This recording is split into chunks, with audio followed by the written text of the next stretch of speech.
प्यारी बहनों, आज मैं सुनाने जा रही हूँ जन्माष्टमी पर तुलसी के पौधे का महत्व।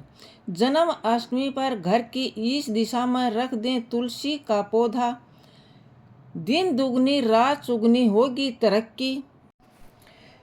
लेकिन एक छोटी सी विनती है आप सभी बहनों से, इस तुलसी माता के बारे में अंत तक मन लगाकर सुनिए, क्योंकि जैसे पूजा अधूरी छोड़ देने से फल अधूरा रह जाता है, वैसे ही कथा अधूरी छोड़ देने से माता की कृपा भी अधूरी रह जाती है।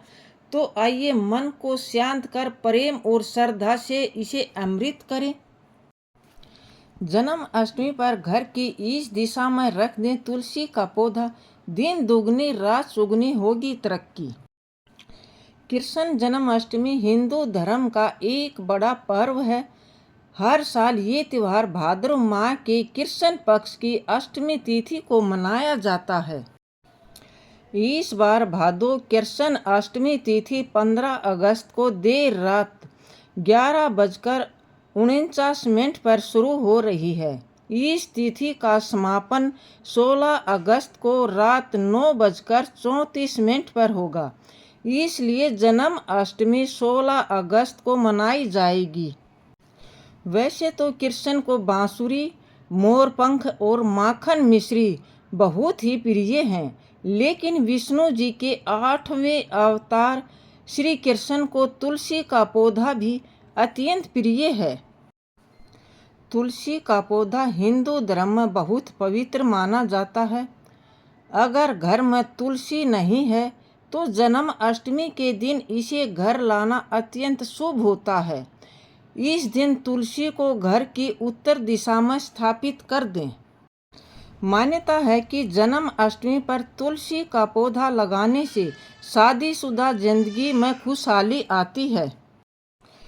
ये भी मान्यता है कि कृष्ण जन्माष्टमी के दिन अगर आप तुलसी पर लाल चुनरी चढ़ाते हैं तो रोजगार में तरक्की मिलती है। भगवान कृष्ण को तुलसी के पत्ते अर्पित करना एक महत्वपूर्ण धार्मिक प्रथा है। कान्हा को तुलसी की माला भी बहुत प्रिय है। जन्माष्टमी के दिन उन्हें तुलसी के पत्ते अर्पित करने से आपकी हर मनोकामना पूरी हो सकती है। तुलसी को देवी लक्ष्मी का अवतार माना जाता है और भगवान विष्णु की पत्नी माना जाता है।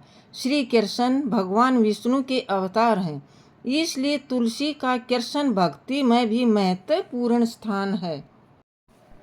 हिंदू धर्म में कृष्ण जन्माष्टमी का बहुत अधिक महत्व होता है। भगवान श्री कृष्ण के जन्म उत्सव को कृष्ण जन्माष्टमी के नाम से जाना जाता है। दरअसल जन्माष्टमी के दिन अमृत सिद्धि योग, सर्व सिद्धि योग का दुर्लभ संयोग बन रहा है और इसके अलावा भरणी, कृत्तिका और रोहिणी नक्षत्र का संयोग भी बन रहा है। जानिए खीरे के बिना क्यों अधूरी है आपकी जन्माष्टमी की पूजा। जन्म के समय जिस तरह बच्चे को गर्भनाल काट कर गर्भाशय से अलग किया जाता है, ठीक उसी प्रकार श्री कृष्ण जन्म उत्सव के मौके पर खीरे की डंठल को काटकर कान्हा का जन्म कराने की परंपरा चली आ रही है। खीरे के बिना श्री कृष्ण जन्माष्टमी की पूजा को अधूरा माना जाता है। खास तौर पर डंठल वाला खीरा इस पूजा में रखना बेहद जरूरी होता है। इस खीरे को गर्भनाल की तरह माना जाता है। जिस तरह से माता के गर्भ से बाहर आने के बाद बच्चे को नाल से अलग कर दिया जाता है, उसी प्रकार डंठल वाले खीरे को डंठल से अलग कर दिया जाता है। ये प्रक्रिया को नाल छेदन कहा जाता है। जन्माष्टमी की पूजा खीरे के बिना अधूरी मानी जाती है। जाने किसे खाना चाहिए ये प्रसाद। धार्मिक मान्यताओं के अनुसार लड्डू गोपाल का जन्म खीरे से होता है।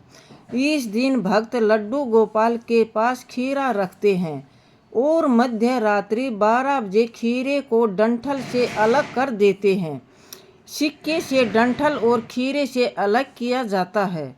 पूजा के बाद आप कटा हुआ खीरा गर्भवती महिलाओं को दे सकते हैं। इसे लोगों में प्रसाद के रूप में भी बांटा जा सकता है। ये प्रसाद सबको बांटा जा सकता है। तो दोस्तों, ये आपको जानकारी कैसी लगी? अगर आपको ये जानकारी अच्छी लगी हो तो कमेंट बॉक्स में ज़रूर बताना, और कमेंट बॉक्स में जय श्री कृष्णा अवश्य लिखना।